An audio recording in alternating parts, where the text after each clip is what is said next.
그 정확한 어떤 의지를 가지고 있는가, 굉장히 형식적인 그런 절차로 하면서 사실 그 회의라든가 이런 부분에 참여 같은 게 적극적으로 참여하기 굉장히 어렵게 만들고 있고, 그리고 저희가 이번에 정밀조사반의 어떤 예산들을 이렇게 보니까 박사님도 어제 와서 오후 내내 1시부터 밤 11시까지 계속 채집하고 현장에 필드에서 연구원들하고 같이 있었는데, 하여튼 연구원들 두 분이 오셨는데 사실 전혀 그 연구원들에 대한 어떤 비용은 전혀 이렇게 제공되지 않고, 박사님 같은 경우도 어제 1시부터 11시까지만 10시 동안 10시간을 필드에 계셨던 거예요. 그런데 도에서는 달랑 15만 원, 하루에 조사비를 달랑 15만 원밖에 지급할 수 없다. 그리고 도내 렌트비라든가 이런 부분도 전혀 지급이 안 되는 이런 상황이, 이게 도의 전문가들은 전혀 참여할 수 없는 그런 구조를 제도 자체가 지금 만들고 있다라는 걸 저희가 여실하게 좀 확인을 할 수 있었습니다. 그리고 오늘은 순서는 그 이광훈 박사님이 이 채집 과정이라든가 이런 부분에 대한 얘기와 이것이 갖고 있는 의미에 대해서 박사님이 말씀해 주시도록 하겠습니다.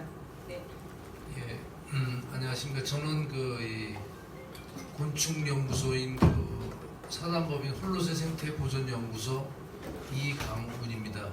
제가 그 제주도에서 그 다음에 시민분들한테 연락을 받고 어저께 6월 11일서부터 12일 오늘 아침까지 두 차례에 걸쳐서 그 멸종위기곤충 애기뿔 소통구리를 조사를 했습니다.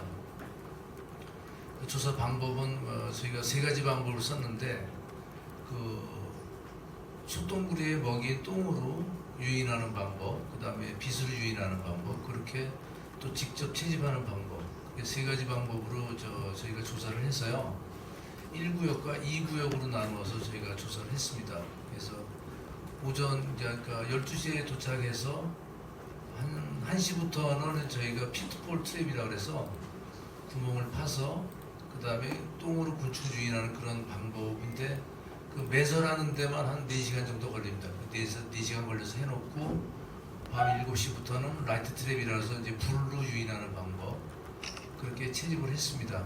오늘 아침에 저희가 이쪽에 암컷하고 수컷을 저희가 채집을 했는데, 암컷이 34개체, 수컷이 28개체. 그러니까 실제 조사하는 시간은 한 3시간 반에서 4시간 정도에 불과했었는데, 어마어마한 굉장히 밀도가 높은 멸종위기곤충 애기뿔 소통구리를 채집하게 됐습니다.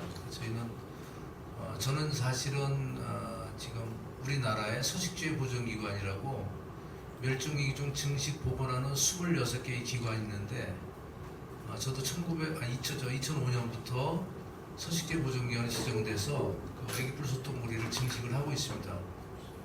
그래서 한 10년 전부터 제가 이 제주도를 지속적으로 조사를 해왔던 사람인데, 굉장히 짧은 시간 내에 굉장히 많은 그 애기뿔 소통구리가 채집이 돼서 저도 깜짝 놀랐습니다.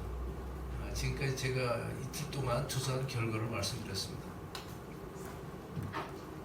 네, 그러면 이 조사, 이 애기뿔 소통구리가 채집된 어떤 의미라든가 이런 부분에 대해서 지금 기자님들의 어떤 그러니까 질문들이 좀 있으실 것 같은데, 좀 질문에 대해서 지금 박사님이 좀 이렇게 답변하는 그런 순서를 갖도록 하겠습니다.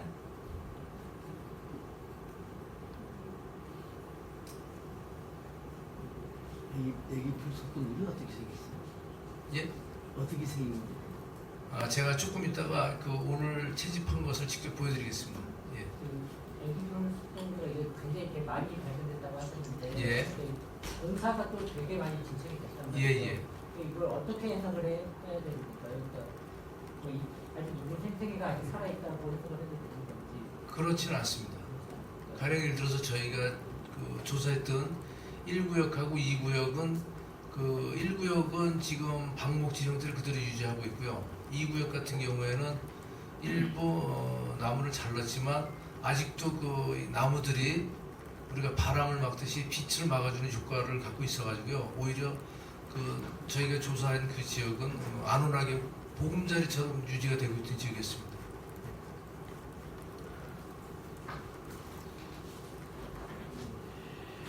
공사가 좀 지속되면은 그 예. 서식지가 파괴될 가능성이 있는 엄청나게 많죠. 왜냐하면 대부분 생물들이 특히 이거 분식성 곤충이라 그래서 그 얘네들은 지금 제주도에서 많이 키우고 계신 그 말이나 소, 그 똥만, 그러니까 똥 중에서도 우리가 요새 입식사육이라 해서 가둬놓고 키우는 고기를 목적으로 하는 그런 사육이 아니고 방목한 소의 똥, 즉 그 초식성 동물의 똥을 먹는 거거든요. 그런데 만약에 이 서식지가 파괴되면 제일 먼저 피해볼 애들이 굉장히 스페셜한 그런 분류군인데, 소똥구리, 애기뿔 소똥구리 같은 경우는 지금 우리나라에서 멸종위기종으로 지정이 된 까닭이 분포 지역도 적고 개체수가 현격히 떨어져서 그렇게 된 건데, 만약에 이렇게 밀도 높은 곳이 한번 부서지면 사실 회복하기 힘든 정도가 되죠.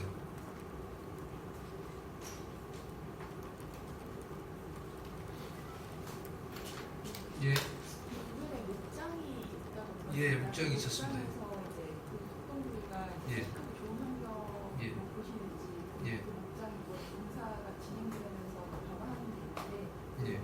영향을 미칠 것이라고 보는지. 크게 영향을 미치죠. 지금 가령 예를 들어서 조금 전에 이제 저 기자분이 질문했을 때 답을 해드렸는데, 사실은 이 야행성 곤충입니다. 야행성 동물이기 때문에 그 빛에 그 자석의 수위가 끌려가듯이 끌려갑니다. 그런데 지금 만약에 도로가 넓혀지고 빛을 막아주는 나무가 없어지게 된다면 그 차들이 지나가면서 비치는 헤드라이트의 그런 빛이라든가 그런 것들이 일시에도 유인됐다가 전부 다 로드킬을 당하는 그런 경우가 생길 가능성이 굉장히 크죠. 그래서 사실은 그 나무들이 이때까지 빛을 막아주고 그 뒤 배후 지역의 이 방목장의 걔네들이 주 서식지인데 그것을 보호해준 역할을 한 것 같습니다.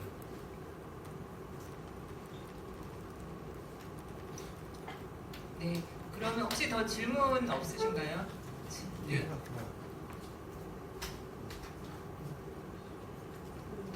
팔색조랑 시작이잖아요. 예. 예. 삼나무하고 팔색조 저는 그 멸종위종 애기뿔 소똥구리만 조사한 그 곤충학자인데서 그 팔색조는 제가 이야기하면 그 범위를 넘어서는 것 같습니다. 예. 예. 아까 말씀해주셨던 서식지 보존기관이라는 언급해 주셨는데 26개 있습니다. 예, 예. 이 부분을 제가 생소해서 조금 더 설명을 서식지의 보존기관은 그 반대되는 개념이 서식지 내 보존인데, 우리 여기처럼 뭐 유네스코 보존 지역이라든가 그다음에 대표적인 것이 국립공원입니다. 우리나라 국립공원 같은 곳은 그 지역 자체를 보존을 하는 거죠. 이 들어가기도 힘들게 하고 채집도 어렵게 하고.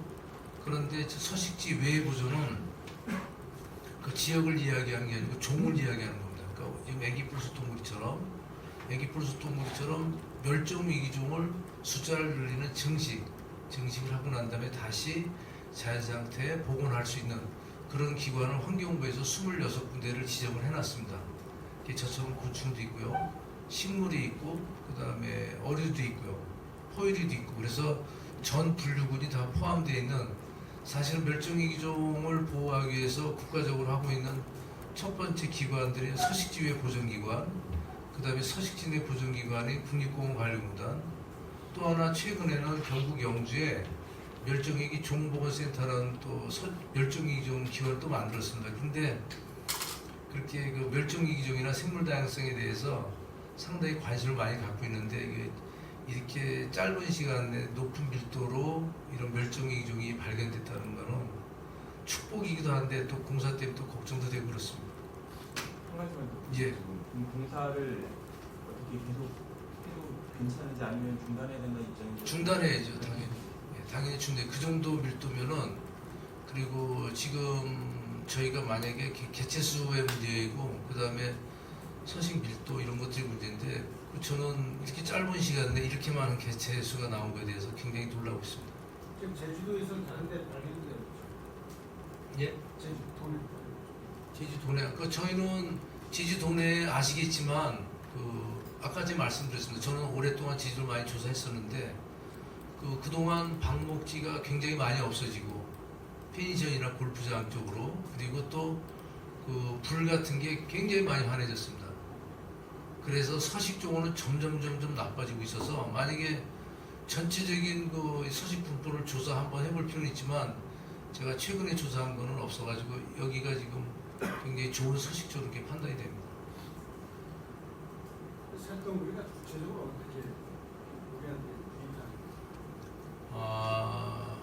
그거를 제가 소똥구리는 말 그대로 소의 똥을 굴리는 그런 딱정벌레인데, 그런 소똥구리 같은 경우는 어떻게 되냐면 일단 기본적으로 이걸 생각해 보시면 됩니다. 만약에 소똥구리가 없으면 여기서 키우고 있는 말이나 여기서 키우고 있는 소 같은 것이 소는 1년에 한 1,500kg 이상의 똥을 쌌습니다. 여기 소 두수하고 계산해 보시면 아마 천지간에 파리하고 그 다음에 그 냄새 때문에 진동을 할 텐데 여러분이 지나가실 때 냄새를 못 느끼실 거예요. 그런 생태적으로 분해하는 의미도 있고요. 토양으로 보면 걔네들이 그 땅속으로 들어가서 그 똥을 물고 들어가면서 사실은 그 이 소의 똥에는 그 풀 같은 게 다 포함이 되어 있거든요. 그러니까 씨를 퍼뜨린다든가 아니면 땅속에 들어가서 경운의 역할을 하는 거죠. 그러니까 공기를 소통하게 해줘서. 그리고 또 하나는 그 애기뿔 소똥구리 몸쪽에는 그 이 응애라는 그 절지동물이 있습니다. 그게 뭐냐면 그 편승응애라는데 그 소똥구리의 몸에 같이 타고 다니면서 그 똥이 굉장히 특별한 재료이기 때문에 그 재료를 먹으려고 파리나 이런 곤충들이 많이 오는데 내리면 그 응애라는 절지동물이 그 파리 애벌레를 잡아먹습니다. 그래서 생태적으로 하나도 버릴 게 없어서 굉장히 중요한 곤충인데 아시겠지만 서식지도 먹이도 그다음에 뭐 항생제 포함된 조사료까지, 그러니까 풀을 먹는 소가 아니고 그다음에 소를 먹는 풀을 먹는 말이 아니기 때문에 더 이상 멸종을 할 수밖에 없습니다. 그래서 얼마 전에 환경부에서는 소똥구리를 뭔가에서 도입하기 위한 그런 현상금 공모도 한 적이 있습니다. 아시겠지만 그래서 그 소똥구리 같은 경우는 그 소똥구리 자체가 갖고 있는 생태적 특성도 있지만 특별히 걔네들이 갖고 있는 그 항생물질이라든가 이런 것들은 굉장할 것으로 알고 있습니다. 저희가 생물 다양성이나 멸종 위기종을 지키려고 하는 까닭이 그러한 종들로부터 우리가 혹시 활용할 수 있는 산업적, 경제적 그런 목적도 있거든요. 반드시 지켜야 되죠. 네, 더 질문이 없으시면 지금 그 저거 그 어제 채집한 오늘 아침에 저희가 채집한 어떤 그 애기뿔 소똥구리에 대해서 박사님께서 직접 보여주시겠습니다. 암컷과 아마 수컷으로 나눠서 설명해 주실 겁니다. 그리고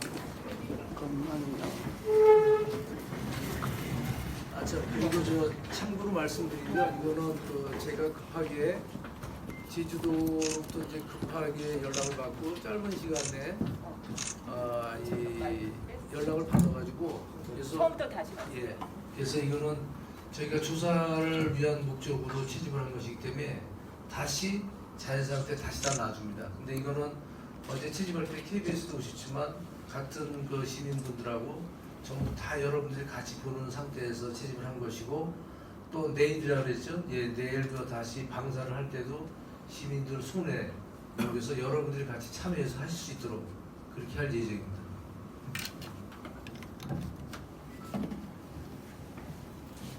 풀서있는 같이.